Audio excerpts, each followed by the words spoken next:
قال الله سبحانه وتعالى كنتم خير أمة أخرجت للناس تأمرون بالمعروف وتنهون عن المنكر وتؤمنون بالله. میرے انتہائی محترم دوستو، عزیز اور بزرگوں اور انتہائی محترم بہنوں، اللہ رب العزت نے اس امت کو باعتبار مردوں کے، باعتبار عورتوں کے، باعتبار بچوں کے دین کی نصرت کے لیے چنا ہے، دین کی نصرت کے لیے چنا ہے.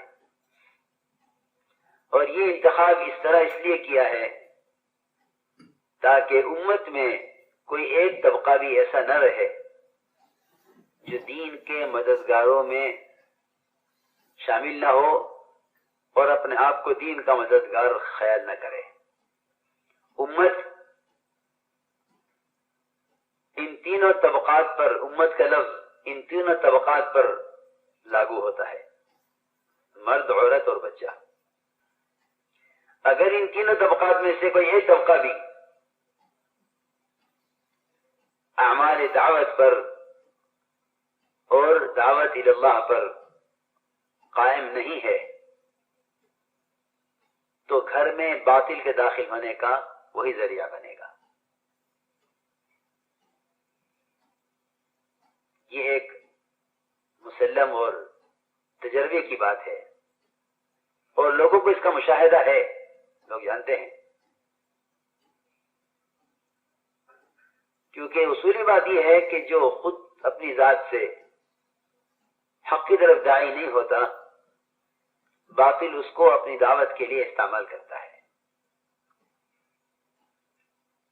اس امت کو اعمال دعوت اجتماعی طور پر اس لیے دیے گئے تھے تاکہ اعمال دعوت کا اشتغال ان کو باطل کی دعوت کے قبول کرنے سے روک دے. اس لیے کہ صحابہ کرام کے واقعات میں یہ بات صاف طور پر ملتی ہے کہ اعمال دعوت کا مسلسل اشتغال، اعمال دعوت کا مسلسل اشتغال، یہ تسلسل اس لیے تھا تاکہ باطل اپنی دعوت کے چلانے اور مسلمان کو حق کے خلاف استعمال کرنے سے مایوس ہو جائے. یہ دعوت کی بنیاد ہے. یہ اعمال دعوت صرف دین سیکھنے کی حد تک نہیں ہے، اعمال دعوت باطل سے بچنے کی ڈھال ہے. ہم سمجھتے تھے جب تک یہ امت کے تینوں طبقے ان اعمال پر مجتمع نہیں ہوں گے اس وقت تک یہ گھر میں باطل کو آنے سے روک نہیں سکتے. یہ اعمال دعوت باطل سے بچنے کی ڈھال ہے. اس لیے یہ بات صراحتاً ملتی ہے، یہ بات صراحتاً ملتی ہے صحابہ کی سیرت میں کہ اعمال دعوت کا تسلسل اور اعمال دعوت کا اشتغال یہ باطل کو یا تو مجبور کرے گا ہدایت کے راستے پر آنے میں یا راستے سے ہٹا دے گا. کعب بن مالک رضی اللہ تعالیٰ عنہ کا صرف ایک موقع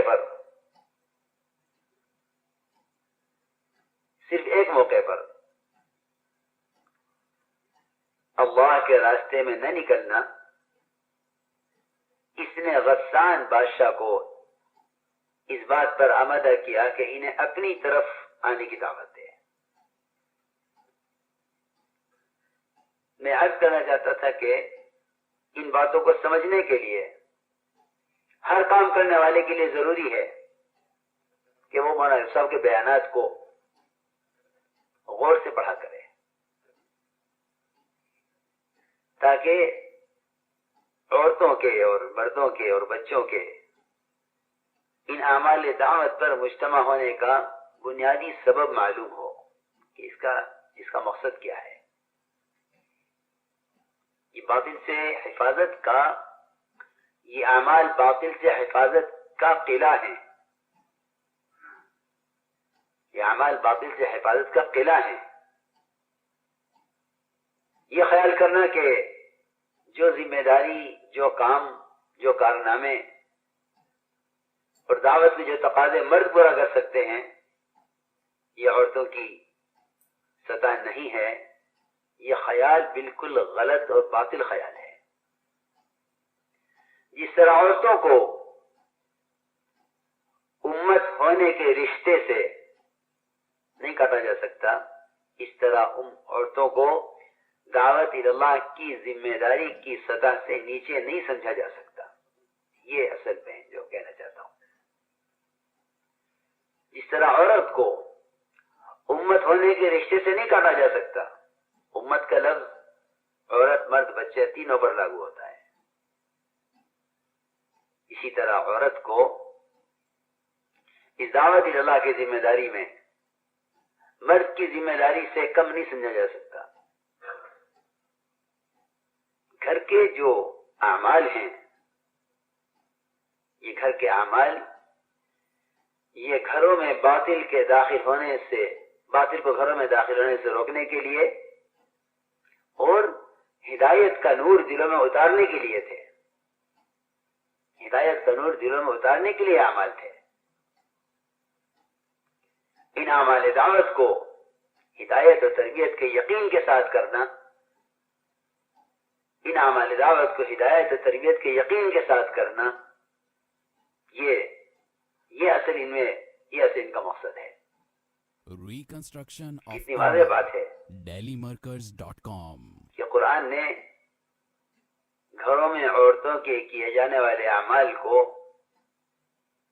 کھول کر بیان کیا، اور اس کے بعد تمام صفات ایمانیہ اس آیت کے ذیل میں بیان کی ہیں۔ مستورات گھروں میں کیا اعمال کریں، ان اعمال کو بیان کیا، اور آگے تمام صفات ایمانیہ والی مرد اور عورت اس کے ذیل میں بیان کی ہیں، کہ اس سے صرف عورتیں نہیں بلکہ مسلمین، مسلمات، مومنین، مومنات، یہ ساری صفات ایمانیہ اللہ نے جمع کی اس آیت میں۔ اس آیت میں ساری صفات ایمانیہ جمع کی ہیں، اور اس سے پہلے اجتماعی طور پر گھر میں کیے جانے والے اعمال کو بیان کیا ہے۔ فرمایا کہ یہ عورتیں گھروں میں رہ کر،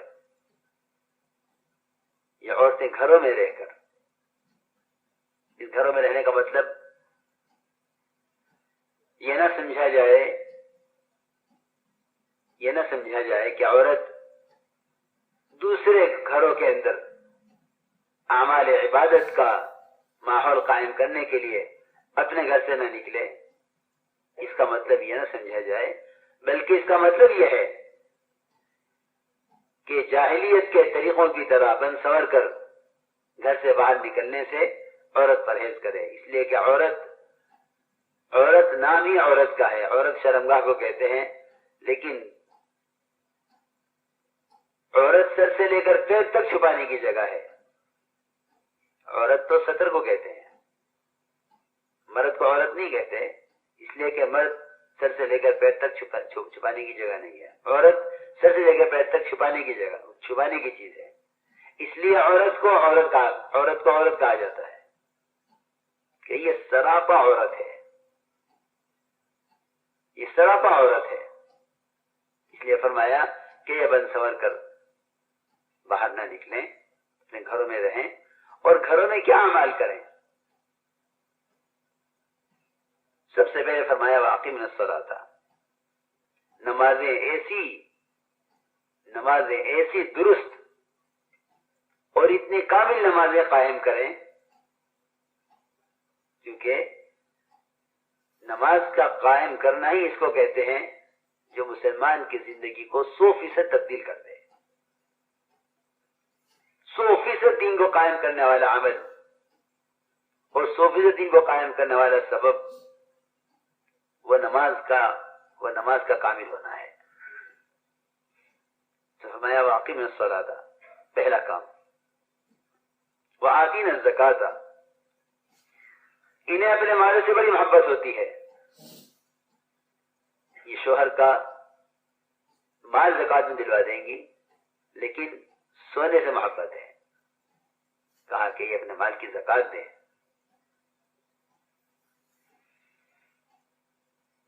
عورتوں کے جذبات یہ ہوا کرتے تھے کہ جب حضور اکرم صلی اللہ علیہ وسلم نے ملک سے باہر جماعتوں کے بھیجنے کا ارادہ فرمایا تو عورتوں نے اپنے سر سے لے کر پیر تک اپنے زیورات کو اتار کر آپ کے سامنے ڈھیر لگا دیا. آپ نے امت کو سکھلایا تھا کہ امت کے مال کا سب سے بڑا مصرف اللہ کے دین کا دنیا میں قائم ہونا ہے.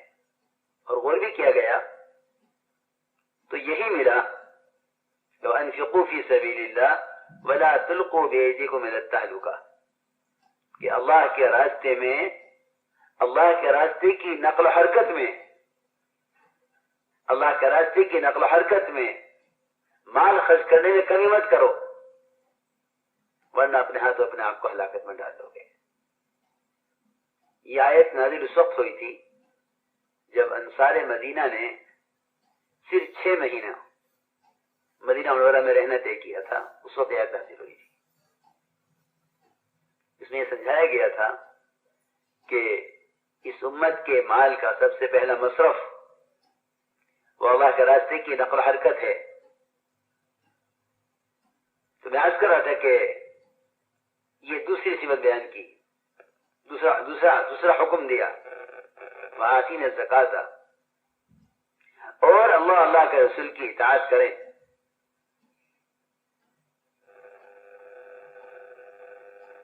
کیونکہ اللہ تعالیٰ ان کے ذریعے تم عورتوں کو پوری طرح پاک کرنا چاہتے ہیں.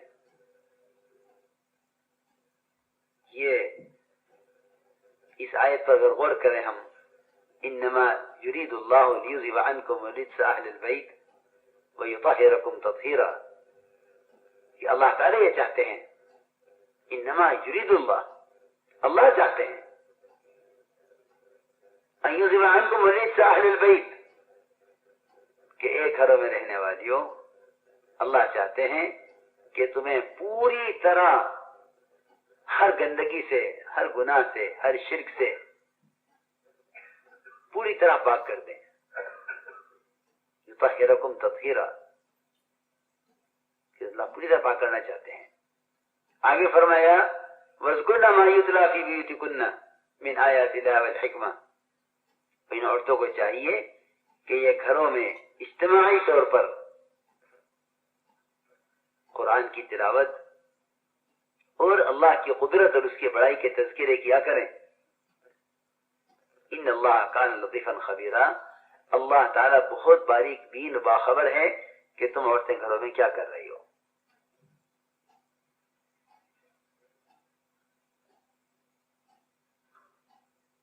بنیادی بات یہ ہے کہ اس زمانے میں یہ گھر کے جو اعمال ہیں ان کے بارے میں ایک بہت محدود سوچ, اور تبلیغی جماعت میں بھی سمجھا جاتا ہے کہ ایک چھوٹا سا شعبہ ہے مستورات کے کام کا. ان کے خروج اور گھر کے ان اعمال پر امت کو جس طرح ہدایت اور تربیت کا یقین کرنا چاہیے, قرآن کی آیات اور صحابہ کی سیرت کو سامنے رکھ کر وہ یقین ہدایت اور تربیت کا ابھی خود کام کرنے والوں کو بھی نہیں ہے.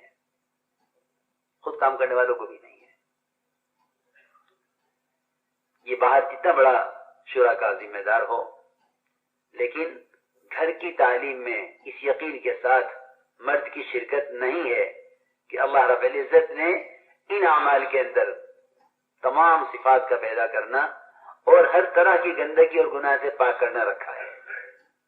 اس کا ابھی یقین کام کرنے والوں کو بھی نہیں ہے. حالانکہ اللہ رب العزت صاف طور پر فرما رہے ہیں اور سیرت صحابہ کی بتلا رہی ہے کہ عمر رضی اللہ تعالیٰ عنہ کا حضور اکرم صلی اللہ علیہ وسلم کو قتل کرنے کے ارادے سے چلنا اور ستی ہوئی تلوار ہاتھ میں کہ میں قصہ نمٹا کر آتا ہوں. یہاں سے معلوم ہوا کہ پہلے بہن کے گھر کی خبر لو. یہ بہن کے گھر کی طرف پلٹے کہ پہلے بہن سے نمٹتا ہوں. حضرت فرماتے تھے کہ دروازے پر پہنچے تو صاف آیت تو سمجھ میں نہیں آئی قرآن کی، تھوڑی سی ایسی گنگناہٹ جیسے کچھ پڑھا جا رہا ہو اندر، حالانکہ قرآن کی آیت کو سمجھے بھی نہیں اور الفاظ بھی صاف سمجھ میں نہیں آئے. روایت میں اسی طرح کچھ گنگناہٹ سی محسوس ہوئی. معلوم تو ہو گیا کہ دین اس گھر میں آ گیا ہے. سمجھتے تھے اندر داخل ہوئے حضرت عمر تو اس گھر کے قرآن کی تصحیح کے حلقے کا یہ اثر پڑا کہ عمر رضی اللہ تعالیٰ عنہ نے محمد صلی اللہ علیہ وسلم کے قتل کے ارادے کے بجائے آپ کا دین قبول کرنے کا ارادہ کیا.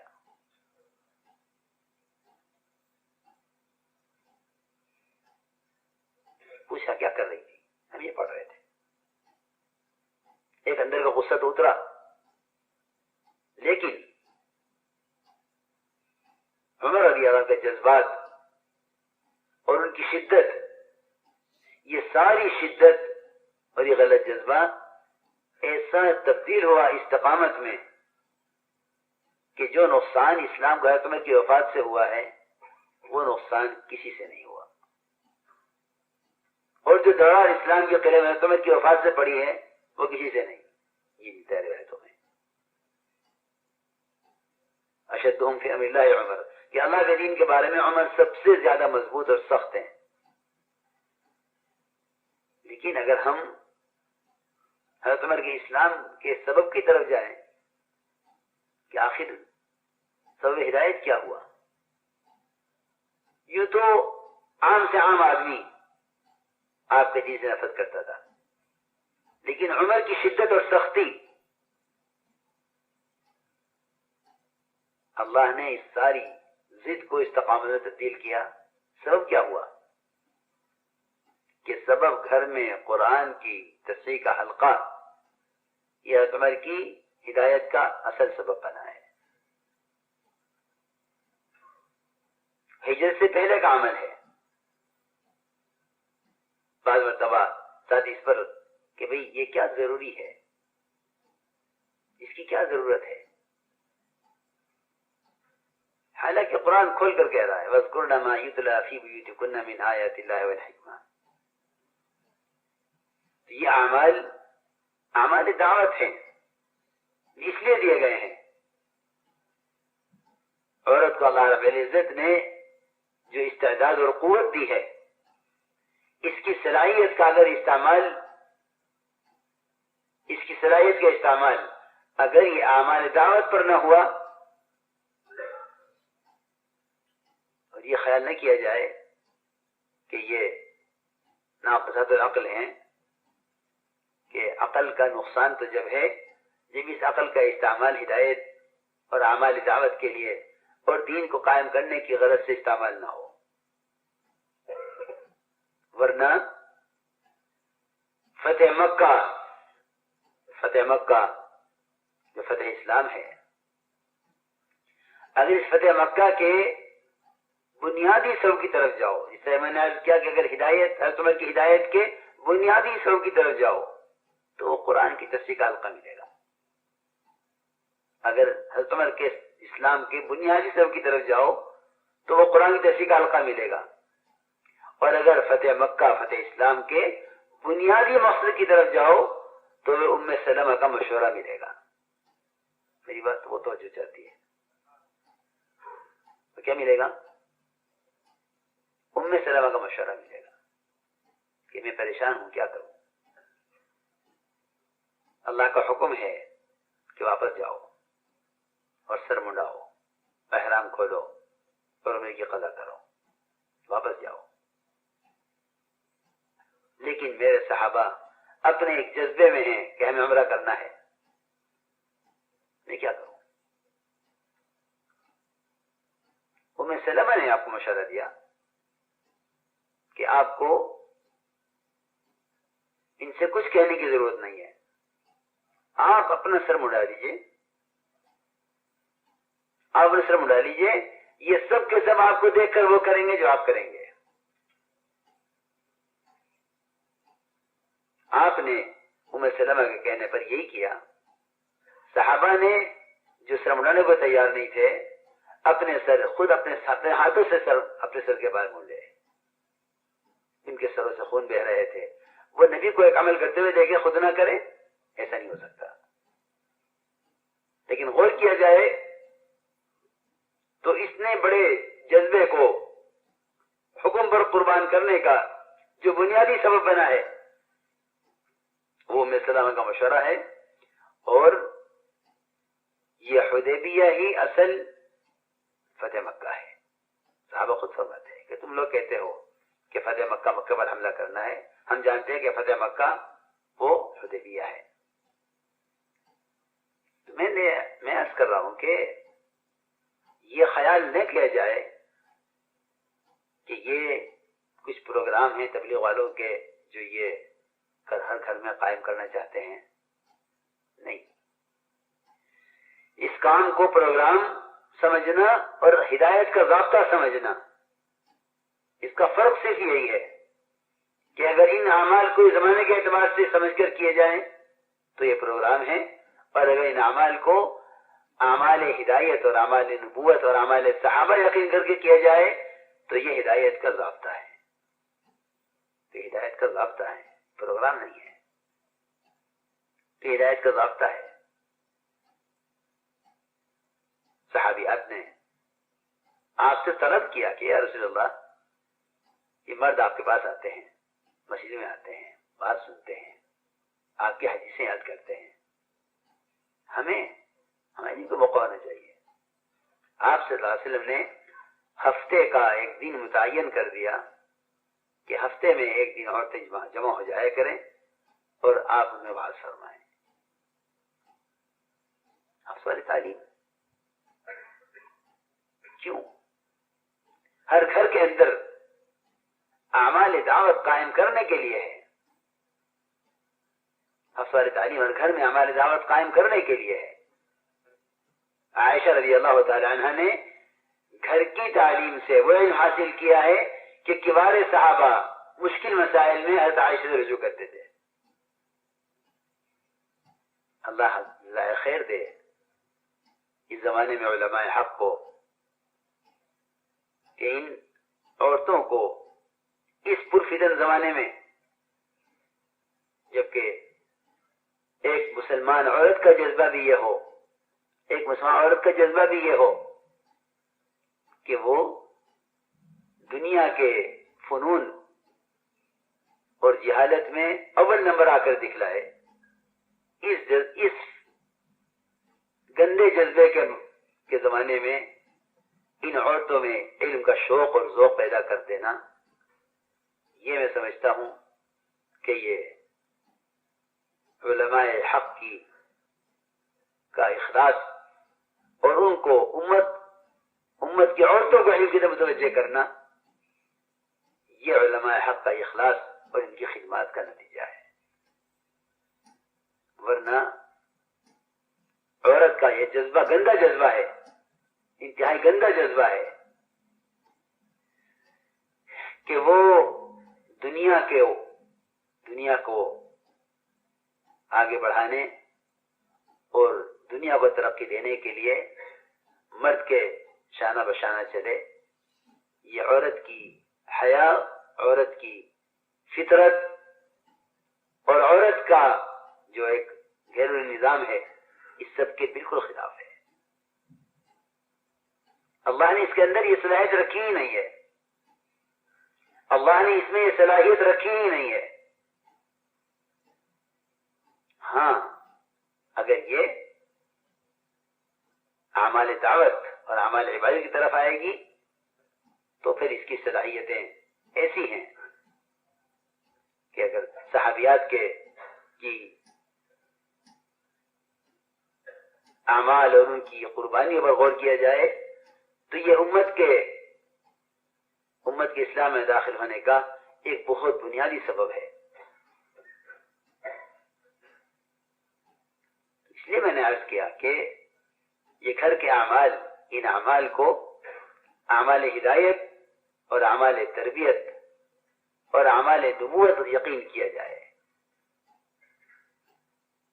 اعمال ہدایت، اعمال تربیت اور ان کو اعمال نبوت یقین کیا جائے.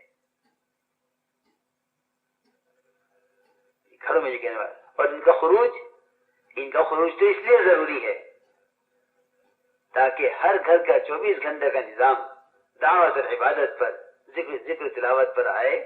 یہ ان کے اللہ کے راستے کے خروج کا اصل بنیادی مقصد ہے. اپنی مستورات کو لے کر نکلنا اس غرض کے لیے ہے تاکہ ہر گھر کا 24 گھنٹے کا نظام دعوت عبادت ذکر تلاوت پر آئے. اس لیے اپنی مستورات کو اللہ کے راستے میں نکلنے کی ترغیب دی جائے. لیکن ایک شخص ترغیب دیتا ہے، پڑوس میں حادثہ ہو گیا ہے، ہمارا فریضہ بنتا ہے کہ ہم تعزیت کے لیے جائیں. فلاں پڑوس میں ایک خوشی ہو گئی ہے، پڑوسی کا حق ہے کہ ہم ان کی خوشی میں شرکت کریں، مبارکباد دے کر آئیں. یہ جتنے بھی نقل و حرکت کے اسباب ہیں یہ ایک اخلاقی تقاضا ہے. لیکن 100% دین 100% امت میں زندہ ہو، یہ تقاضا سب سے اہم تقاضا ہے. حضور اکرم صلی اللہ علیہ وسلم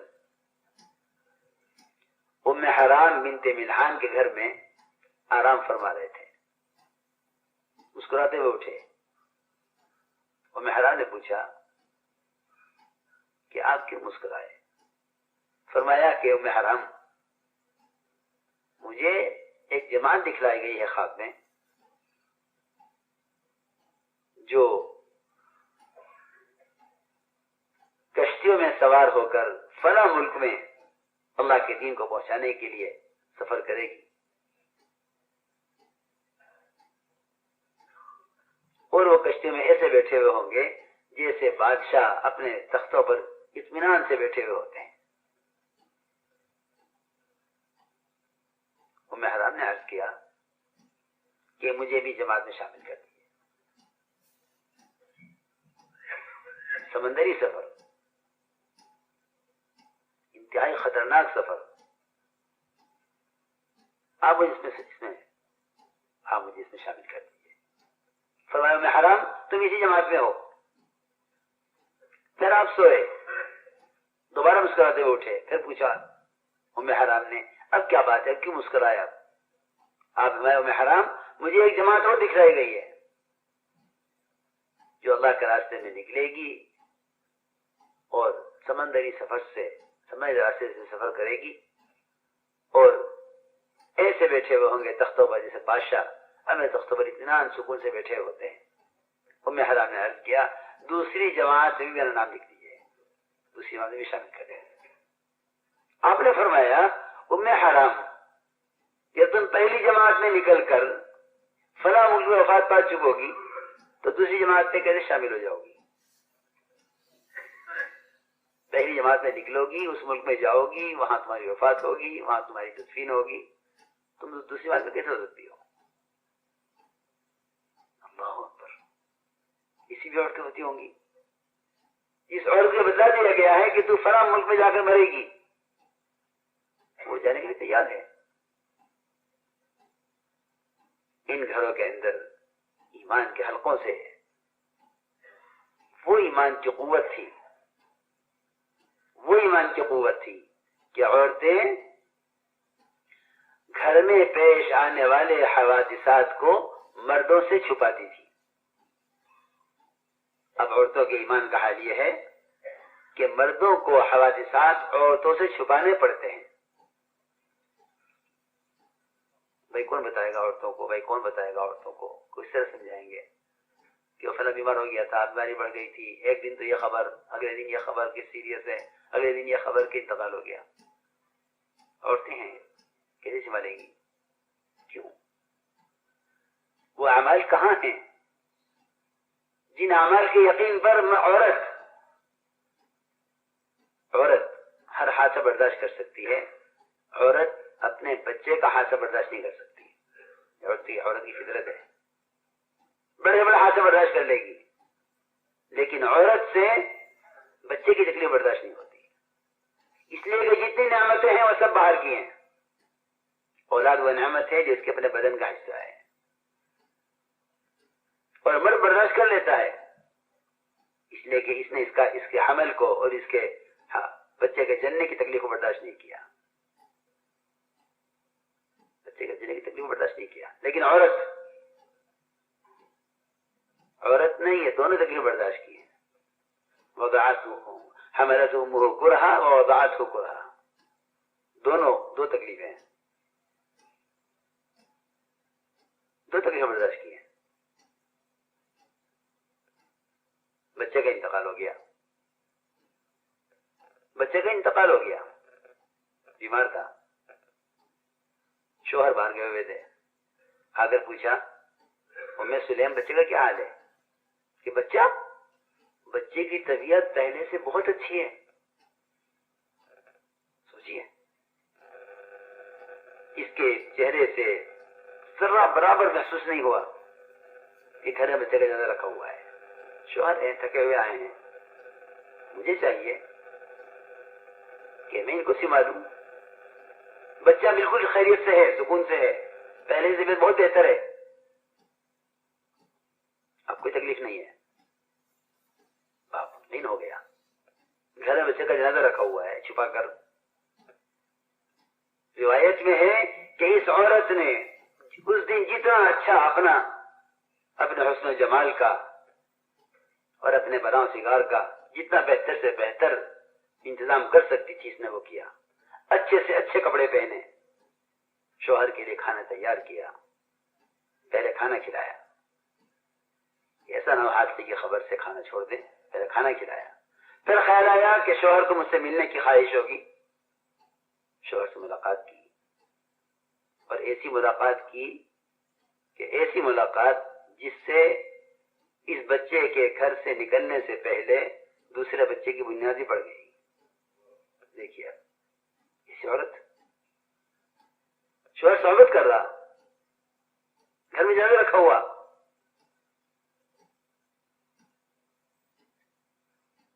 جب صحبت سے فارغ ہو گئے تو پوری کہا بچے کو تو لاؤ، بچے کو دیکھیں کہ تمہارا کیا خیال ہے. یہ بتاؤ اگر کوئی شخص، اگر ہم کسی گھر سے کوئی برتن، کوئی ڈش منگا لیں اپنے استعمال کے لیے، تو ہمیں واپس کرنے کا حق ہے نا استعمال کے بعد؟ کہ ہاں بالکل واپس کی جائے گی، دوسرے کی چیز ہے، ضرورت کے لیے لی ہے، وقتی طور پر واپس کرنے کا حق ہے. اللہ کا معاملہ بھی اسی طرح ہے. عورت نے کہا کہ اس کی بیوی ایک امانت تھی، اس نے اپنے امانت واپس دے دی. کہنے لگے کہ تو نے اب تک مجھے نہیں بتلایا، کھانا تو نے مجھے کھلایا، ملاقات مجھ سے کر لی، اب تک یہ بتلایا کہ یہ حادثہ ہوا. صبح کو جا کے آپ نے عرض کیا کہ یا رسول اللہ یہ حادثہ ہو گیا ہے. آپ نے فرمایا اعرضتم اللیلۃ، کیا تمہیں رات ملاقات کی ہے؟ کہ جی ہاں. اللہ برکت دے، اس سے وہ بیٹا پیدا ہوا ہے جس کی اولاد میں تمام کے تمام حفاظ تھے، کوئی بچہ غیر حافظ نہیں تھا. میں نے یہ واقعہ صرف واقعے کے طور پر نہیں عرض کیا، کیونکہ صحابہ اور صحابیات کے جتنے ایمان کے واقعات ہیں وہ ہمیں اپنے ایمان کے ضعف کا احساس پیدا ہونے اور ایمان سیکھنے کے لیے ہے. میں نے پورا واقعہ سمجھانے کے لیے عرض کیا ہے کہ گھر میں وہ اعمال ہوتے تھے جن اعمال کی وجہ سے اللہ کے وعدوں کا یقین ایسا غالب تھا کہ انہیں دنیا کے ان حوادثات کی باوجود یہ کہ ان کے دلوں میں شفقت اور رحمت کوٹ کوٹ کے بھرا ہوا تھا، لیکن وہ اللہ کے وعدوں پر یقین پر احتساب کرتے تھے. اس کے لیے تعلیم کے حلقے تھے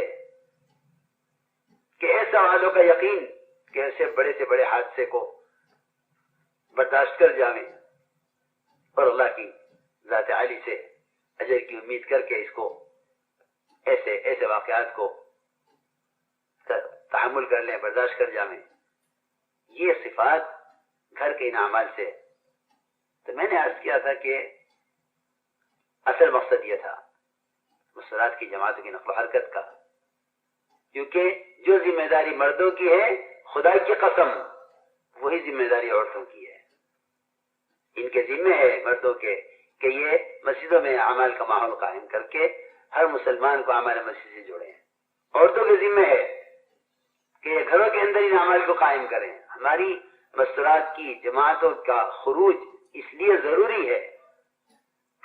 بے شک شرائط اور محرم اور پردہ یہ تو سب شرعی احکام ہیں، لیکن یہ بھی شریعت کا حکم ہے کہ اس امت کے ہر فرد پر پوری امت کی ذمہ داری ہے.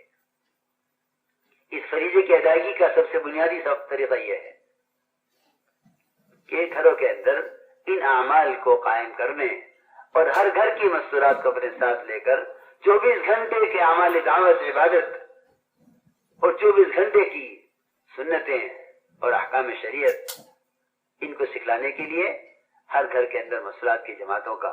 اس لیے ہم تاکید سے عرض کرتے ہیں مسجد کی جماعتوں سے کہ وہ اپنی مسجد کے اطراف میں رہنے والوں کو جماعتوں کے استقبال کی ترغیب دیں. جماعتوں کے استقبال کی مستورات کی جماعتوں کے استقبال کی ترغیب دیں. اپنے گھروں کو آنے والی جماعتوں کی استقبال کے لیے پیش کریں. ہر گھر میں عورتوں کی جماعتوں کا داخل کرنا اس لیے ضروری ہے تاکہ اس گھر کا 24 گھنٹے کا نظام دعوت عبادت پر اور ذکر و تلاوت پر آئے. یہ مختصر بات ہے اعمال دعوت کی اہمیت اور ان اعمال دعوت پر ان صفات کے پیدا کرنے کا. یہ تو قرآن نے کھول کر بیان کیا ہے. یہ مجھے مختصر عرض کرنا تھا. اس لیے ہم میں سے ہر فرد کو چاہیے کہ وہ خود گھر کی تعلیم میں اپنی ذات سے شرکت کرے. صرف اتنی بات نہیں ہے کہ ہم اعمال کرتے ہی ہیں، اس کی ضرورت نہیں ہے، نہیں، بلکہ جس گھر کے اندر کوئی خزانہ ہوتا ہے اس خزانے کی حفاظت کے لیے اہتمام کیا جاتا ہے. اپنے دین کی حفاظت کرو ہماری دعوت سے، اپنے دین کی حفاظت کرو ہماری دعوت سے. ان ہماری دعوت کا چھوٹ جانا یہ ایسے راستے سے بے دینی لائے گا کہ جس کا احساس بھی نہیں ہوگا. اس لیے تبلیغ اور دعوت ہماری دعوت صرف دین سیکھنے کے لیے نہیں ہے بلکہ سیکھے ہوئے دین کی حفاظت کے لیے بھی ہے. اس لیے کہ یہ بات بالکل حق ہے اور قرآن اس سے بھرے ہوئے ہیں کہ ہماری دعوت عبادت جو دونوں کو جمع رکھے گا مسلسل اس کا دین سب سے اچھا ہوگا. ومن احسن قولا ممن دعا الى الله وعمل صالحا. علماء لکھا ہے کہ اس سے زیادہ اچھا مذہب اور اس سے زیادہ پختہ دین ہو کس کا سکتا ہے جو اعمال دعوت عبادت دونوں کو جمع رکھے. اس لیے ہم اعمال دعوت اور عبادت پر خود ہی مجتمع رہیں اور اہتمام سے گھروں کے اندر اپنی عورتوں کو ان اعمال کے اندر ایسا وقت طے کر کے جس میں جو سب کی سہولت کا وقت ہو، سب کی فراغت کا وقت ہو، اس طرح سب کو اعمال دعوت پر جمع رکھیں. اس پر اللہ تعالی کی طرف سے وہ رحمتیں اور سکینہ نازل ہوتی ہیں. یہ تو حدیث میں صراحتاً فرمایا ہے کہ اللہ کے گھروں میں سے کسی گھر میں جو لوگ جمع ہو کر اللہ کے تذکرے کرتے ہیں فرشتے اپنے بھروسہ آسمان میں ان کو گھیر لیتے ہیں. بالکل یہی کیفیت گھروں کے اندر مستورات کے اعمال دعوت پر جمع ہونے کی ہے کہ فرشتے اپنے پروں سے گھر کے اندر کیے جانے والے اجتماعی اعمال کو اپنے پروں سے آسمان تک گھیر دیتے ہیں. ہر سمجھتے تھے دودھ پیتے بچوں کو گودوں میں لے کر بیٹھو، کیونکہ حدیث کی عبارت کے پڑھے جانے سے اور قرآن کے حلقوں سے جو اللہ کی طرف سے فرشتوں کا نزول ہوگا ان فرشتوں کے پروں میں بچوں کی تربیت ہوگی. ورنہ ان ملکوں میں اللہ حفاظت فرمائے بچوں کی فطری تربیت کا نظام ختم ہو نہیں رہا ہے بلکہ ختم کیا جا رہا ہے. بچوں کی فطری تربیت کی جگہ صرف عورت کی گود ہے. لیکن نظر یہ آ رہا ہے کہ اگر مرد اور عورت دونوں کا جذبہ دنیا بڑھانے اور دنیا کمانے کا ہے تو بچوں کو کوئی تیسری مخلوق آ کر پالتی ہے. میری بات ذرا توجہ سے. بچوں کو تیسری مخلوق آ کر پالتی ہے. وہ خدامہ اور گھر کے اندر ملازمہ جو بچوں کو پالے اور یہ میاں بیوی روزانہ صبح نکل جائیں جس کی تلاش میں. یہ حیوانیت کا طریقہ ہے، انسانیت کا طریقہ یہ نہیں ہے. یہ حیوانیت کا طریقہ ہے کہ چھوٹے بچے گھونسلوں میں اکیلے رہتے ہیں اور دونوں نر و مادہ یہ نکل جاتے ہیں کمائی کی تلاش میں. یہ جانوروں کا نظام ہے، حیوانیت ہے، انسانیت نہیں ہے. اللہ نے کمانے کی ذمہ داری مردوں کو دی ہے. نفقہ سکنا اس کے ذمہ کیا ہے. جس کے ذمہ خرچ کرنا کیا ہے عقل اس بات کا تقاضا کرتی ہے کمانا بھی اسی کے ذمہ ہے. کمانے بھی اسی کے ذمہ خرچ کرنا ہے. عورت کا کمانا فطرت کے خلاف ہے. اس لیے اس کے آگے نسلوں کی تربیت اس لیے نہیں ہے کہ بچہ تربیت کے ماحول سے نکلا ہوا ہے اور اوپر سے جو اخلاق اور اوپر سے نسل در نسل جو صفات چلی آ رہی ہوتی ہیں وہ یہاں آ کر ضائع ہوتی ہیں کہ ان بچوں کی پرورش کرنے کے لیے باہر سے ملازمہ رکھی جاتی ہے. اس لیے ماؤں کی وہ صفات جو جنہیں صفات جبلیہ کہا جاتا ہے جو اوپر سے چلی آ رہی ہیں وہ صفات بچوں میں منتقل نہیں ہوتی ہیں. اس لیے کہ ان کی تربیت کے نظام وہ ایسے خادموں کے حوالے کر دیا جاتا ہے جس طرح گھر کی صفائی ستھرائی اور گھر کی ضروریات خادموں کے حوالے کی جاتی ہے.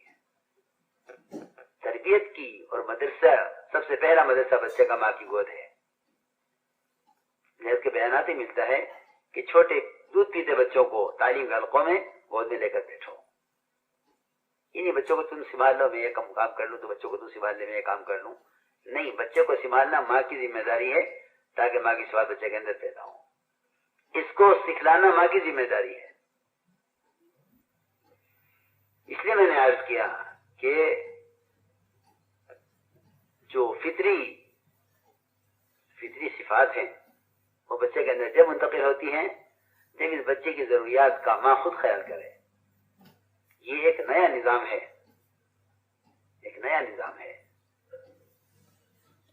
اگر عورت مرد کی طرح دنیا کمانے میں آگے بڑھے گی تو ان کی اپنی فطری صلاحیتیں اور ان کے اخلاق ان کی اولادوں کی طرف منتقل نہیں ہو سکیں گے. اس لیے فرمایا کہ عورت کا کام یہ ہے، کیونکہ عورت کے بارے میں فرمایا کہ یہ عتبۃ الباب ہے. عتبۃ الباب فرمایا عورت کو، گھر کی چوکھٹ. اور یہ لفظ کوئی نیا لفظ نہیں ہے بلکہ سب سے پہلے ابراہیم علیہ السلام نے اس لفظ کو استعمال کیا ہے عورت کے لیے. ابراہیم علیہ السلام کی ملت پر یہ امت ہے.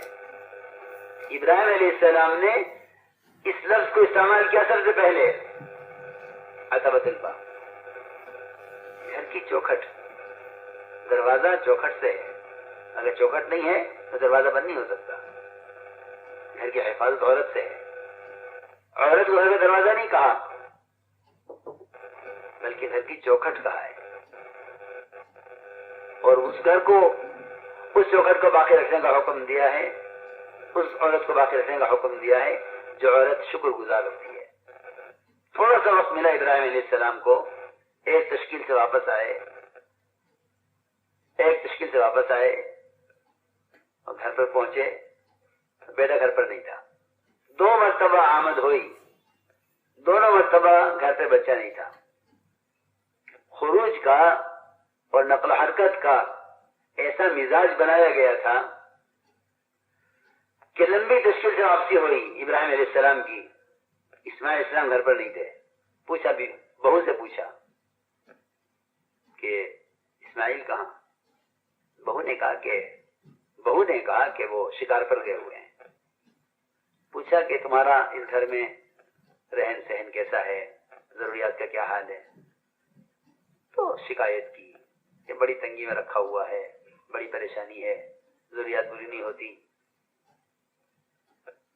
تو فرمایا، بہو سے فرمایا، بیٹے کی بیوی سے، کہ وہ آئے گا اسماعیل، اس سے کہہ دینا اپنے گھر کی چوکھٹ کو بدل دے،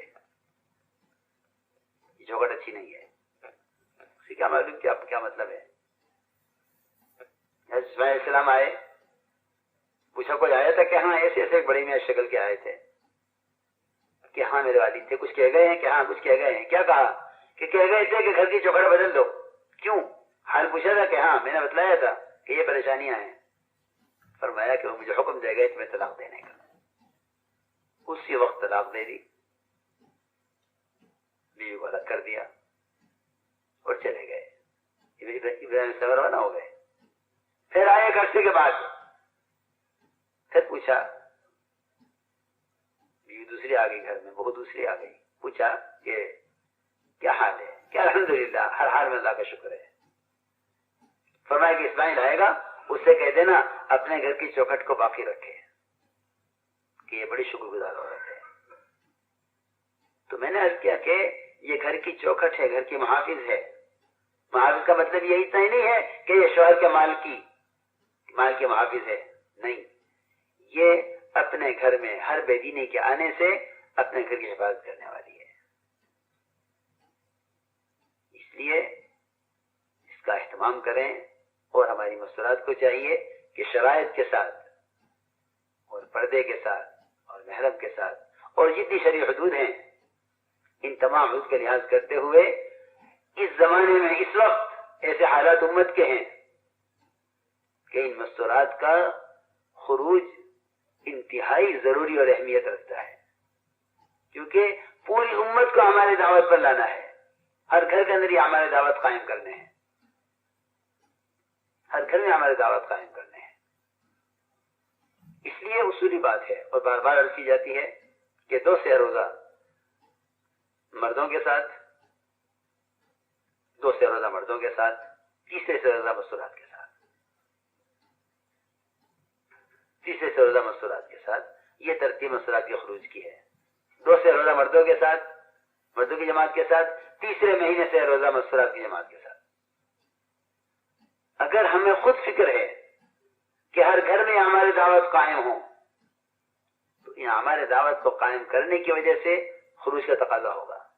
میری آخری بات یہ ہے کہ تبلیغ اور دعوت کی نقل و حرکت صرف دین سیکھنے کے لیے نہیں ہے، بلکہ امت کو اللہ کے فرائض پر لانے اور امت کو دین پر قائم کرنے کی محنت ہے۔ مالیاسا کا ملفوظ ہے کہ تبلیغ میں لگ کر کلمہ نماز کا درست ہو جانا یہ ایسا ہے جیسا علی پادہ کا سیکھ لینا، یہ وجہ سے مسئلہ چھپا ہوا ہے۔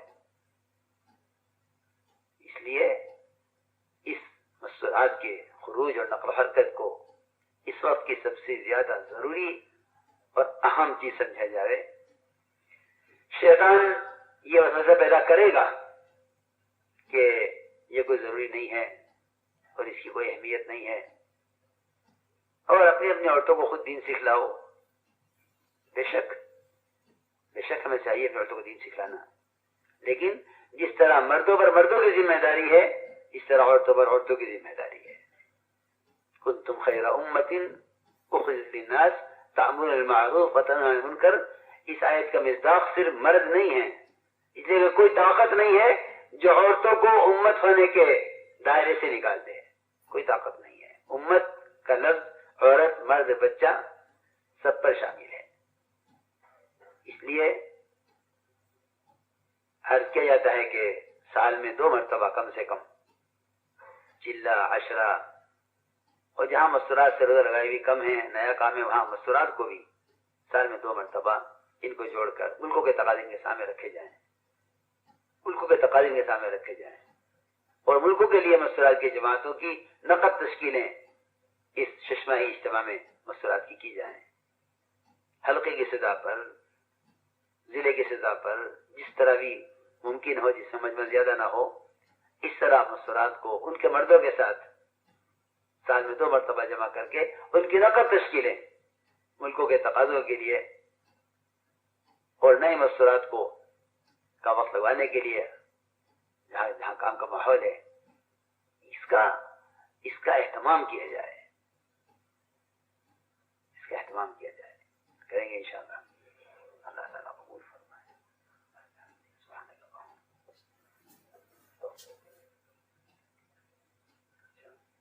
اچھی بات، ٹھیک ہے، اچھی بات۔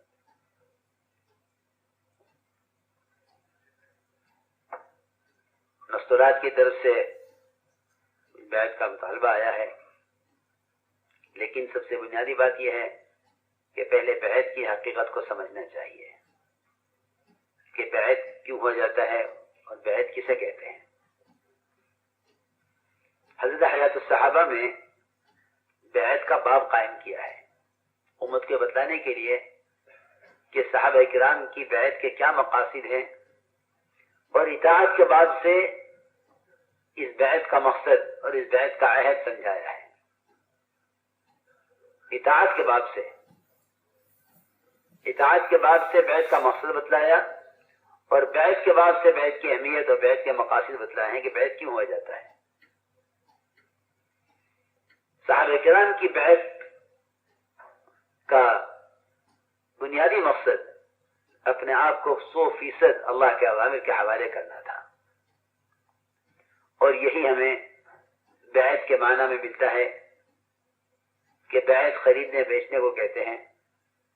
ان اللہ اشترى من المؤمنین انفسهم واموالهم بان لهم الجنہ، اللہ نے اس آیت میں سمجھایا ہے کہ بیعت کیا ہے۔ فاستبشروا ببیعکم الذی بایعتم بہ، خوش ہو جاؤ سوداگری سے جو تم نے اللہ کے ساتھ کی ہے۔ آپ بازار سے کوئی چیز خریدیں، اس وقت چیز کا مالک نہیں بن سکتے، نہ عقلاً نہ شرعاً، جب تک آپ قیمت پوری ادا نہ کر دیں۔ حضور اکرم صلی اللہ علیہ وسلم صحابہ کو بیعت فرما رہے تھے۔ ایک صحابی نے عرض کیا کہ میں تمام کام تو کروں گا لیکن 2 کام نہیں کروں گا، زکوٰۃ نہیں دوں گا اور دین کی محنت نہیں کروں گا۔ یہ بات بہت اہم ہے سننے کی کہ 2 کام نہیں کروں گا، باقی سب کام کروں گا جو آپ نے فرمائے ہیں، لیکن 2 کام نہیں کروں گا، زکوٰۃ نہیں دوں گا اور دین کی محنت نہیں کروں گا۔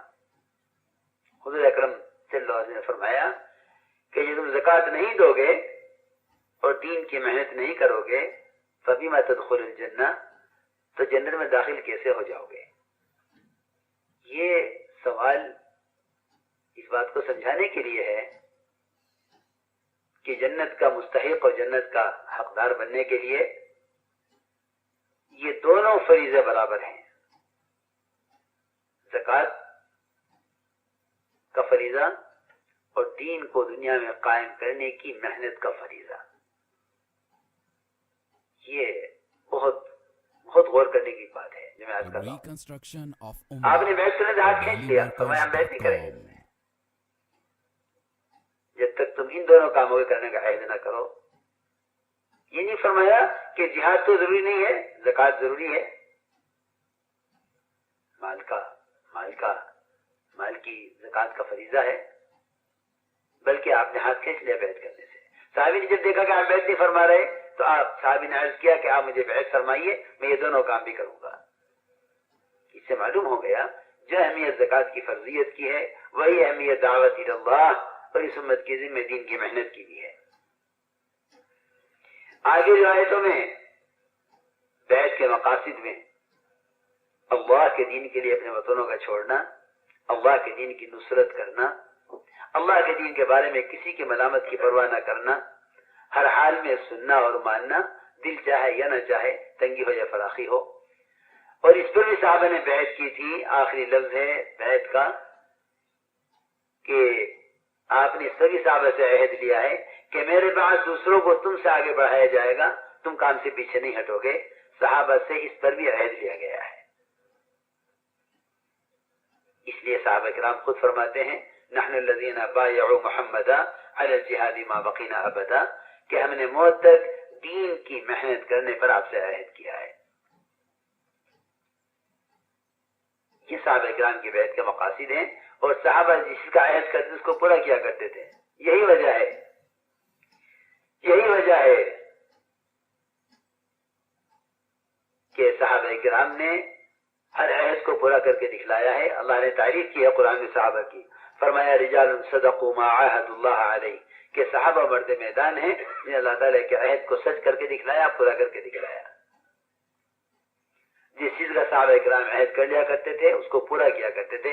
حضرت ثوبان رضی اللہ تعالیٰ نے اس بات کا عہد کیا تھا کسی سے کوئی چیز نہیں مانگیں گے، ان کا کوڑا بھی گر جایا کرتا تھا سواری سے تو نیچے اتر کے خود اٹھاتے تھے، کسی سے مانگتے نہیں تھے۔ اس لیے ہماری مستورات اس کا بھی عہد کریں کہ انشاءاللہ ہم اس اہتمام کے ساتھ اپنے گھروں کے اندر قرآن کی تعلیم کا اور آنے والی مستورات کو دین کی طرف متوجہ کرنے کا اہتمام کریں گے۔ یہ ہمارا بنیادی کام ہے۔ سہیلیوں سے، اپنے متعلقات سے، اپنی پڑوسنوں سے بجائے دنیا کی باتیں کرنے، غیبتیں کرنے کے، ہمیں چاہیے کہ جو بھی شکل ملاقات کی ہو ہم ان ملاقاتوں میں انہیں آخر کی طرف اور انہیں دعوت کی طرف متوجہ کریں گے انشاءاللہ۔ الحمد لله نحمده ونستعينه ونستغفره ونؤمن به ونتوكل عليه ونعوذ بالله من شرور أنفسنا ومن سيئات أعمالنا، من يهده الله فلا مضل له ومن يضلله فلا هادي له، ونشهد أن لا إله إلا الله وحده لا شريك له، ونشهد أن سيدنا ونبينا ومولانا محمدا عبده ورسوله صلى الله تعالى عليه وعلى آله وصحبه وبارك وسلم تسليما كثيرا كثيرا، أما بعد فأعوذ بالله من الشيطان الرجيم، إن الذين يبايعونك إنما يبايعون الله يد الله فوق أيديهم فمن نكث فإنما ينكث على نفسه ومن أوفى بما عاهد عليه الله فسيؤتيه أجرا عظيما۔ جس طرح میں کہوں آپ اس طرح کہتے رہیے گا۔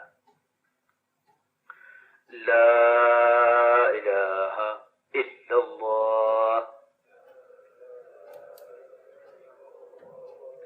محمد الرسول اللہ۔ کوئی عبادت کیے جانے کے لائق نہیں سوائے اللہ کے، کوئی جی لگائے جانے کے لائق نہیں سوائے اللہ کے۔ محمد صلی اللہ علیہ وسلم اللہ کے بندے اور اس کے رسول ہیں۔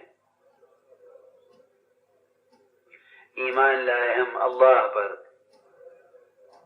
اس کے فرشتوں پر اور اس کی کتابوں پر اور اس کے رسولوں پر اور آخرت کے دن پر اور تقدیر پر، جو کچھ بھلا ہے یا برا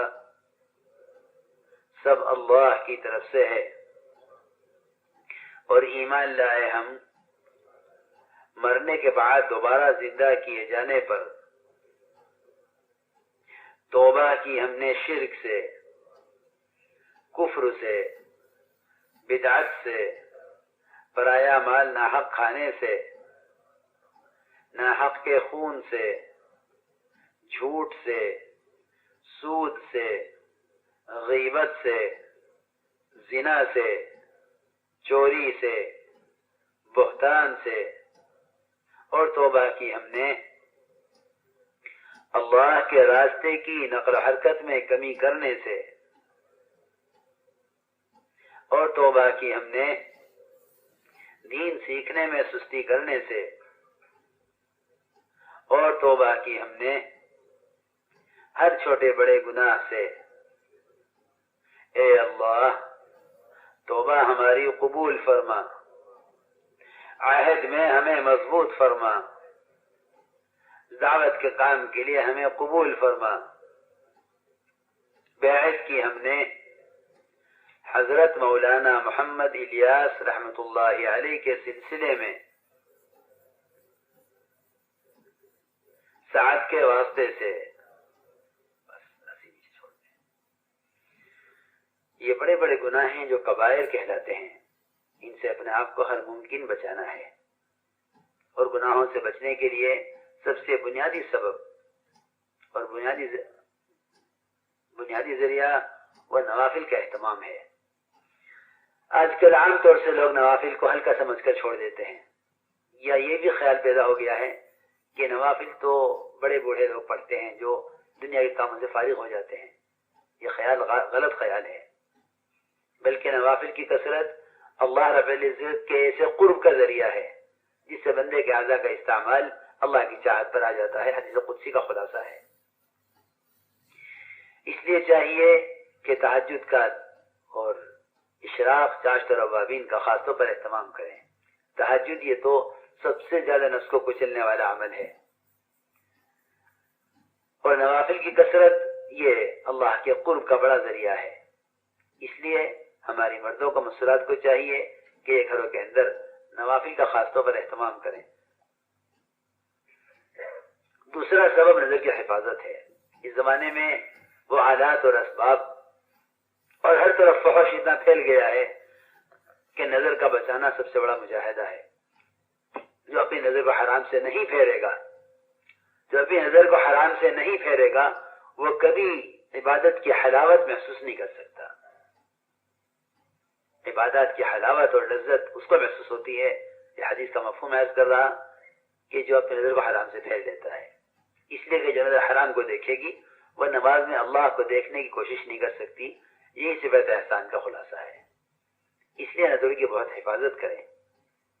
تیسرا سبب، بنیادی سبب، وہ اللہ کا ذکر ہے، بشرطے کہ ذکر کو اس کی شرائط کے ساتھ، اور ذکر کو اس کے آداب، اور ذکر کو اس کے طریقے کے ساتھ کیا جائے۔ مولانا الیاس صاحب رحمۃ اللہ علیہ کا خط اذکار کے لکھا ہوا میرے پاس موجود ہے۔ حضرت نے میرے ساتھی کو لکھا کہ اللہ کے دھیان کے بغیر ذکر کرنا ایسی بے ادبی ہے جس سے دلوں میں سستی اور غفلت پیدا ہوتی ہے۔ اس لیے ذکر میں اللہ کا دھیان جمانے کی پوری کوشش کریں۔ کام کرتے کرتے ذکر کر لیا، مستورات کا مزاج ہے کہ کچھ کام کرتے کرتے ذکر کر لیا۔ مردوں کا حال ہے کہ دکان پہ کھڑے کھڑے ذکر کر لیا، تصویر پوری کرنی ہے۔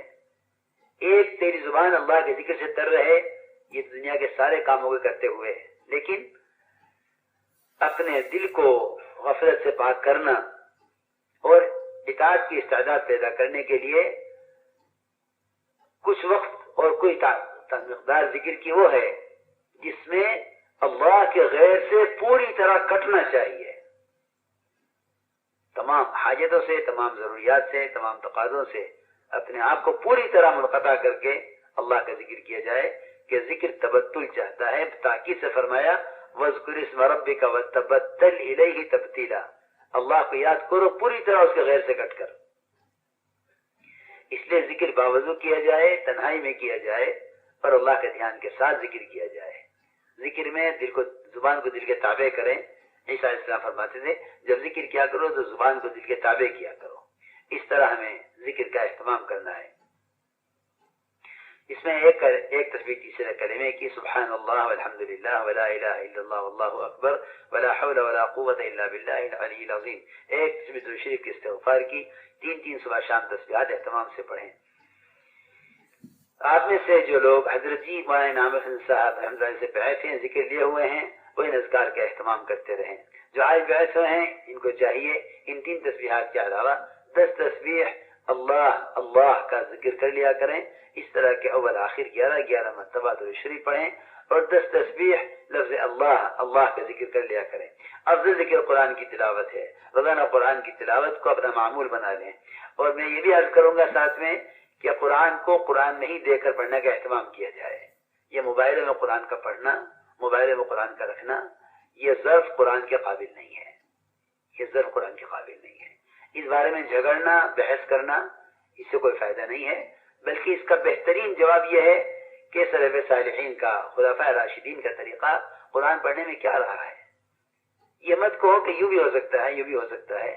اگر ایک مسواک کی سنت کا برش متبادل نہیں بن سکتا تو پھر قرآن کی تلاوت کا قرآن سے ہٹ کر موبائل متبادل کیسے بن سکتا ہے؟ تھوڑی سی عقل کو استعمال کریں، اپنے ہر عمل کو سلف صالحین کے طریقوں کی طرف لے کر چلیں۔ اس بارے میں مسئلہ پوچھنا اور گنجائش نکالنا اس کا کوئی فائدہ نہیں ہوگا سوائے اس کے کہ امت سنت سے ہٹ کر رواجی طریقوں کی پابند بلکہ عادی ہو کر رہ جائے گی، اور کوئی اس سے بڑا نقصان کوئی نہیں ہے، اس سے بڑا نقصان کوئی نہیں ہے، اور اس کا فائدہ کوئی نہیں ہے کہ مسائل میں بحث کر کے گنجائشیں نکالی جائیں، اس سے کوئی فائدہ نہیں ہے۔ یہ میں اس لیے عرض کر رہا ہوں کہ یہ جو نئی قوم آ رہی ہے، اس نے پرانے طریقوں کو تسبیحات کا بدل یہ الیکٹرانک تسبیحات اور قرآن کو موبائلوں کے اندر رکھ کر سہولت ہے، یہ سلف صالحین کا اور خلفاء راشدین کا طریقہ نہیں رہا ہے۔ عبداللہ بن مسعود فرماتے تھے کہ علم حاصل کرو پرانوں کے طریقوں پر، بلکہ حضرت عثمان رضی اللہ عنہ کا قرآن پھٹ گیا تھا بکثرت دیکھ کر پڑھنے کی وجہ سے، روایت میں اسی طرح ہے، کان یدیم النظر فی المصحف، کہ نظر گاڑتے تھے قرآن میں، نظر گاڑتے تھے قرآن میں۔ اکرم بن ابی جہل قرآن کو آنکھوں پر رکھتے تھے اور چومتے تھے اور کہتے میرے رب کا کلام، میرے رب کا کلام۔ ہمیں چاہیے کہ خود بھی اس پر عمل کریں، دوسروں کو بھی اس کی دعوت دیں کہ جو طریقے سلف صالحین کے طریقے ہیں انہی پر قائم رہنا چاہیے۔ موبائل ایسی خرافات اور فحش سے بھرا ہوا ہے کہ جس کے دل میں ذرا سا بھی تقویٰ ہوگا وہ اس بات کو برداشت نہیں کرے گا کہ قرآن کو یہاں رکھا جائے۔ یہ عقل اس کو گوارا نہیں کرتی۔ میں کہا بھی کرتا ہوں، مثال بھی دیا کرتا ہوں کہ پیشاب کے برتن میں اگر کسی کو پانی پیش کیا جائے تو سخت ناراض ہوگا اور کبھی آپ سے بات نہیں کرے گا، حالانکہ نیا برتن ہے اور اس میں پیشاب کبھی نہیں کیا گیا ہے، لیکن اس برتن کو پیشاب کے لیے بنایا گیا ہے۔ تو جو چیز جس کام کے لیے بنائی گئی ہے اس کو اس تک رکھا جائے، یہی عقل کا بھی تقاضا ہے، یہی شریعت کا بھی تقاضا ہے۔ اس لیے میں نے یہ بات عرض کی ہے کہ نیا خیال، نیا ذہن اور نیا فیشن اس کا آ رہا ہے کہ قرآن کون اٹھائے گا، کون وضو کرے گا، کون سنبھال کے رکھے گا، اور یہ کہنا قرآن کی بے ادبی ہو جائے گی لہذا قرآن نہ رکھا جائے۔ یہ شیطان کا دھوکہ ہے، کیونکہ خود قرآن مجید کا ساتھ رہنا یہ اللہ کی مدد کے ساتھ ہونے کا بنیادی سبب ہے۔ پچھلی قومیں انبیاء علیہ السلام کے صحف کا پورا بکس اور صندوق ساتھ رکھتی تھی تاکہ اس کے ذریعے اللہ کی مدد آئے۔ عبداللہ بن مسعود رضی اللہ تعالیٰ عنہ آیت الکرسی کو لکھ کر بچوں کے گلے میں ڈالا کرتے تھے تاکہ اس کے ذریعے حفاظت ہو۔ یہ کتابت یہ وحی کے نازل ہونے سے چل رہی ہے کہ کاغذ پر لکھ کر، بلکہ اللہ نے بعض انبیاء کو صحف لکھے ہوئے دیے ہیں۔ اس لیے پرانے طریقوں کی طرف آنا چاہیے۔ یہ نئے طریقے یہ سنت سے ہٹانے کا ایک بہانہ ہے۔ مولانا فرماتے تھے رواجی طریقے ظلمتوں سے بھرے ہوئے ہیں، چاہے ہمیں اس میں دین کا فائدہ نظر آئے، لیکن سنت کے طریقے انوارات سے بھرے ہوئے ہیں، چاہے ہمیں اس میں دقت پیش آئے۔ اس لیے میں نے پوری بات عرض کی ہے کہ قرآن کو قرآن میں ہی دیکھ کر پڑھنے کا اہتمام کیا جائے، مردوں میں بھی اور عورتوں میں بھی اس کا خیال کیا جائے۔ تو ہم نے عرض کیا کہ قرآن کی تلاوت سب سے افضل ذکر ہے، تمام اذکار کا بادشاہ ہے قرآن۔ حدیث میں آتا ہے جس کو قرآن کی تلاوت کی وجہ سے ذکر و دعا کا وقت نہیں ملے اللہ اس سے بہتر اس سے زیادہ عطا فرما دیتے ہیں۔ رات کو سونے سے پہلے سورہ ملک، سورہ واقعہ، سورہ یاسین ان کے پڑھنے کا اہتمام کریں۔ صبح صادق سے پہلے قرآن چاہے چند آیتیں ہوں اگر دیکھ کر پڑھ لے تو اس سے زیادہ اللہ کے مولانا صاحب فرماتے تھے میں نے سارے بزرگوں کو رد و وظائف کر کے دیکھے، لیکن اس وقت کا قرآن پڑھنا بڑی تیز رفتاری سے اللہ کے قرب کا ذریعہ ہے، کیونکہ اللہ ہی نے فرمایا ان قرآن الفجر کان مشہودا۔ اس وقت کا قرآن پڑھنا اللہ کے یہاں بطور خاص پیش کیا جائے گا، یا یہ مشہود کا مطلب یہ ہے کہ فرشتوں کی دونوں جماعتیں اس وقت حاضر ہوتی ہیں، رات کی جماعت جو واپس جا رہی ہوتی ہے، دن کی جماعت جو آسمان سے اتر چکی ہوتی ہے، عمل ایک ہوتا ہے ڈبل لکھا جاتا ہے۔ یہ وقت دونوں فرشتوں کی جماعتوں کے حاضر ہونے کا ہے، یہ مطلب بھی ہے ان قرآن فجر کان مشہودا۔ اس کا اہتمام کریں۔ ہماری مستورات کو چاہیے اور جو ہے ہمارے مردوں کو چاہیے کہ یہ دعوت کے تقاضوں کا تقاضوں پر مقدم رکھیں۔ ہر سال 4 مہینے، ماہانہ 10 دن، روزانہ 8 گھنٹے یہ ہمارا معمول رہنا چاہیے۔ آپ حضرات اس پر تعجب نہ کریں، اس پر تعجب نہ کریں۔ مولانا صاحب فرماتے تھے سالانہ 4 مہینے نقل و حرکت کے لیے یہ صحابہ کرام کی محنت کی ادنا سزا تھی۔ تہائی مال، تہائی جان، تہائی وقت یہ صحابہ کرام کی محنت کی ادنا سزا تھی. مولانا الیاس صاحب ملفوظات میں چھپا ہوا ہے کہ اگر سالانہ 4 مہینے اللہ کے راستے کے خروج کے لیے سالانہ 4 مہینے اپنا جزو زندگی نہیں بناؤ گے، ایمان کی حلاوت اور ایمان کے مزے کو چکھ نہیں سکتے. یہ ملفوظات اس کا چھپا ہوا ہے. اس لیے اس کا عزم کریں. ہماری مستورات کو چاہیے کہ یہ بھی گھروں کے اندر اعمال دعوت عبادت قائم کریں. عورتوں کو چاہیے نمازیں اول اپنے پڑھ لیا کریں. مرد بے شک مسیح کی نماز کے پابند ہیں. عورتوں کی نماز کی بہتر جگہ ان کی مسجد کے گھر کا اندر کا حصہ ہے. جتنا عورت گھر کے اندر کے حصے نماز پڑھے گی اتنا اللہ کے زیادہ قریب ہوگی. اس لیے عورت کو چاہیے کہ گھروں کے اندر نمازوں کا اول اپنا اہتمام کریں. اور جو نوافل بتائے گئے ہیں تہجد، اشراق، چاشت و امین، اس کا بھی اہتمام کریں. صبح شام کی تسبیحات اور قرآن کی تلاوت کا اپنا معمول بنائیں. اللہ کا بہت بڑا فضل ہے. اور بطور تحریف نعمت کی عرض کرتا ہوں کہ حضرت شیخ مولانا زکریا صاحب رحمۃ اللہ علیہ ان کے اپنے گھر میں ابتدا سے عورتوں میں قرآن کی تلاوت کے اہتمام کی وجہ سے اب تک خاندان میں اللہ کا فضل ہے کہ قرآن کی تلاوت کا معمول ہے. ابھی بھی ایسی عورتیں ہیں جو کوشش کر کے صبح سے شام تک یا 2 دن میں قرآن ختم کر لیتی ہیں. میں بطور تعریف کے نہیں کہہ رہا ہوں بلکہ بڑوں کے احسانات کے نتائج عرض کر رہا ہوں. ابھی بھی الحمدللہ ایسی عورتیں ہیں اور میں اپنا خاندان بھی نہیں کہہ رہا ہوں. بے شمار ایسے خاندان ہیں جن میں عورتیں 2 دن میں قرآن ختم کر لیتی ہیں گھر کے تمام تقاضوں کے ساتھ. لیکن اگر گھر میں خواہش کے نقشے اور عورت کو صرف مرد کی خواہش کے پورا کرنے کا سبب سمجھا جائے تو پھر اس عورت کو شاید قرآن کھول کر دیکھنے کی فرصت نہیں ہوگی. اتنے گھر کے تقاضے ہوں گے. جتنا گھر کے نظام کو سادگی پر لائیں گے اتنا زیادہ سے زیادہ وقت ملے گا قرآن کی تلاوت کا، ذکر و عبادت کا. ہماری عورتوں کو چاہیے کہ گھروں کے اندر قرآن کی تلاوت کا اہتمام کریں. وہ گھر ویران ہے، وہ دل ویران ہے. اس میں ایک دن اس میں قرآن کی آیت نہ پڑھی جائے تو وہ گھر کیسے آباد ہوگا جس گھر کے اندر قرآن کی تلاوت نہ ہو. اس لیے اس کو اپنا معمول بنا لیں قرآن کی تلاوت کو. اور ہمیں مسرات کو چاہیے جیسا میں نے عرض کیا ہے گھر کے 5 اعمال بتلائے جاتے ہیں. یہ اعمال نبوت، اعمال صحابہ ہیں. اس میں قرآن کی تفسیر کا حلقہ، کتابی تعلیم، 6 صفات کا مذاکرہ، اللہ کے راستے میں نکلنے کے لیے مسرات کی تشکیل اور اگلے دن کا مشورہ. تعلیم میں ترتیب یہی رہے. ایک دن فضائل اعمال مع فضائل صدقات، حضرت شیخ رحمۃ اللہ علیہ کے لکھے ہوئے وہ فوائد احادیث کے ذیل میں جو ایک محدث اعظم کی ساری زندگی کا نچوڑ ہیں. اور واقعی ہم وہاں تک نہیں پہنچ سکتے جہاں تک شیخ نے احادیث کے فوائد نقل کیے ہیں. انہیں بہت غور سے پڑھا جائے اور اپنی موجودہ حالت اور زندگی کو ان فوائد سے مقابلہ کیا جائے. یہی تربیت و ترقی کا راستہ ہے. ایک دن منتخب حدیث سے تعلیم کا اہتمام ہو تاکہ ان 6 صفات کی اہمیت، ان کی حقیقت براہ راست احادیث سے سمجھیں.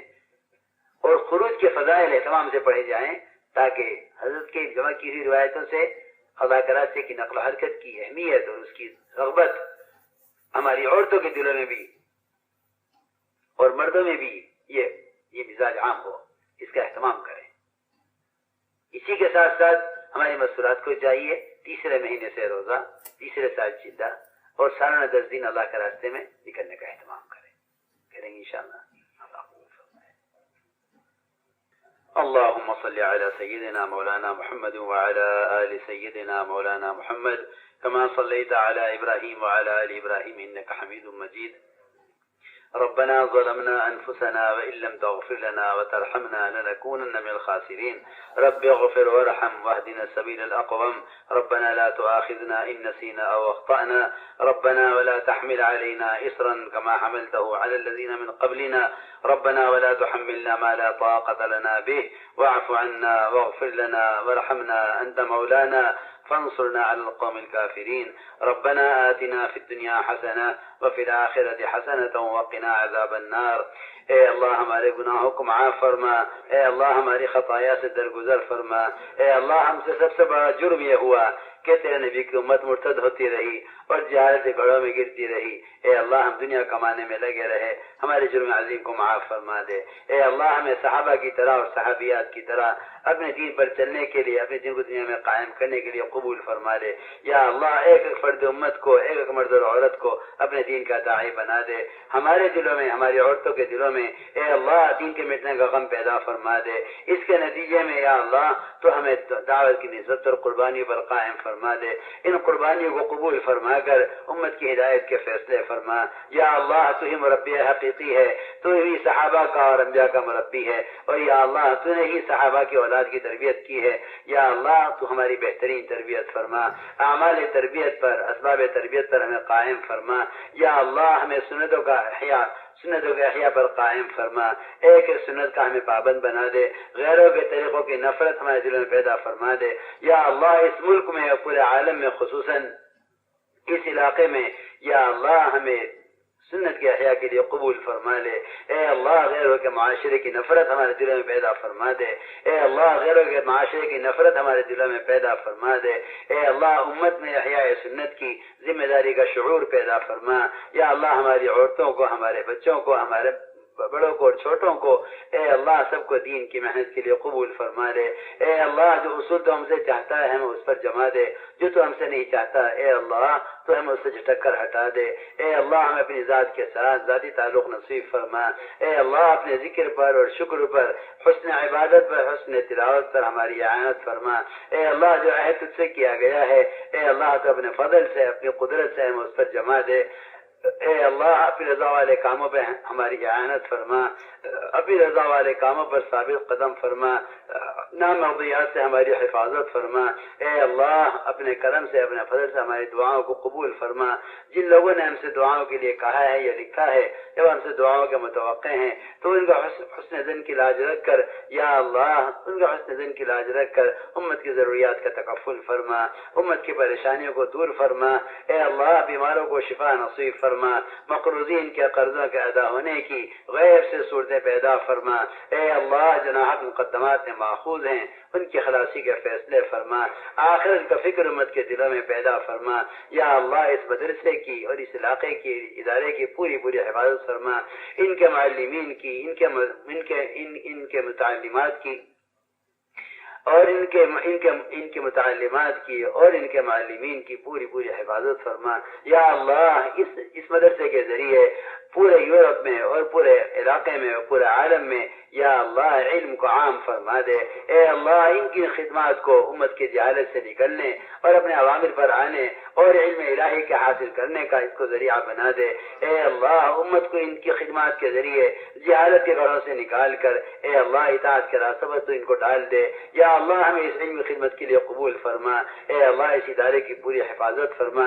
اے اللہ اپنے قدرت کاملہ سے اور اپنے خزانہ غیر سے ان کی ضروریات کا تکفل فرما، انہیں اپنی معصیت سے مستغنی فرما کر اے اللہ انہیں اپنے معصیت سے مستغنی فرما کر اے اللہ انہیں اپنے دین کی خدمت کے لیے قبول فرما، قدم قدم پر نصرت فرما، قدم قدم پر رہبری فرما، مراشد امور الہام فرما، تمام رکاوٹوں کو دور فرما، ہر حاسد کے حسد سے، ہر بد نظر کی بد نظری سے اور یا اللہ باطل کے شور و فتن سے اس ادارے کی پوری حفاظت فرما۔